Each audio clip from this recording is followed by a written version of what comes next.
അവര് പ്രേമിക്കുന്ന കാണുമ്പോഴേ എനിക്ക് പോലും പ്രേമിക്കാൻ തോന്നി പോവാ. ഇതുവരെ മാത്രമല്ല ഇവിടെ റൊമാൻറ്റിക് ആയിട്ടുള്ള വേറെ ആൾക്കാരൊക്കെ. എനിക്കെപ്പോഴാണോ അങ്ങനത്തെ ഒരാളെ കിട്ടുന്നത്? നീ സിദ്ധും കൂടി ഇവിടെ പ്രേമിക്കരുത്. ഹലോ ഗൈസ്, അങ്ങനെ നമ്മുടെ ഉപ്പും മുളകും പുതിയ പ്രമോല് നമ്മുടെ ലച്ചുവിന്റെയും സിദ്ധുവിന്റെയും കിട്ടിലും പ്രണയം. എൻ്റെ പൊന്നോ, അവിടുത്തെ പാടത്തും വരമ്പത്തും പറമ്പിലും കൂടെ നടന്നും കെട്ടിപ്പിടിച്ചും കൈപിടിച്ചൊക്കെ നടന്ന് ഭയങ്കര പ്രണയം.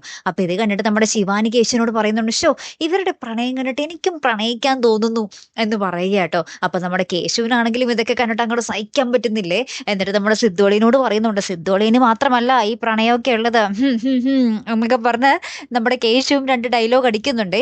അപ്പുറത്താണെങ്കിൽ നമ്മുടെ ഭവാനിയമ്മയ്ക്ക് ഇത് പിടിക്കുന്നില്ല. കാരണം ഇവര് മുട്ടം പ്രണയമാണ്. ആരൊക്കെ ചുറ്റിലുണ്ടോന്നൊന്നും ഇവര് ശ്രദ്ധിക്കുന്നേ ഇല്ല. ഇവരുടേതായിട്ടുള്ള പ്രണയ ലോകത്ത് ഇങ്ങനെ പാറിപ്പറന്ന് നടക്കുകയാണ്.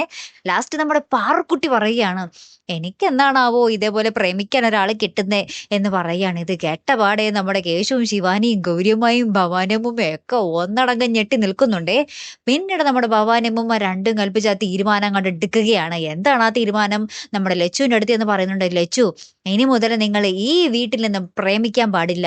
എവിടെയെങ്കിലും പ്രേമിക്കണമെങ്കിൽ നിങ്ങൾ എവിടെയെങ്കിലും പുറത്തോട്ട് വയ്ക്കോ എന്ന് പറയുകയാണ്. അപ്പൊ തന്നെ ഇത് കേട്ടപാട് നമ്മുടെ ലച്ചു ഭയങ്കരമായിട്ട് നമുക്ക് പറഞ്ഞ് പൊട്ടിക്കരയുന്ന ഒരു ദൃശ്യങ്ങളാണ് കൂട്ടുകാരെ നമുക്ക് ഏറ്റവും ഒടുവിൽ കാണുവാൻ സാധിച്ചത്. പാവൻ ലച്ചു അല്ലെ. കാത്തിരിക്കാട്ടോ, അപ്പൊ അടുത്തൊരു വീഡിയോയുമായി വരുന്നത് വരയ്ക്കും ഗുഡ് ബൈ.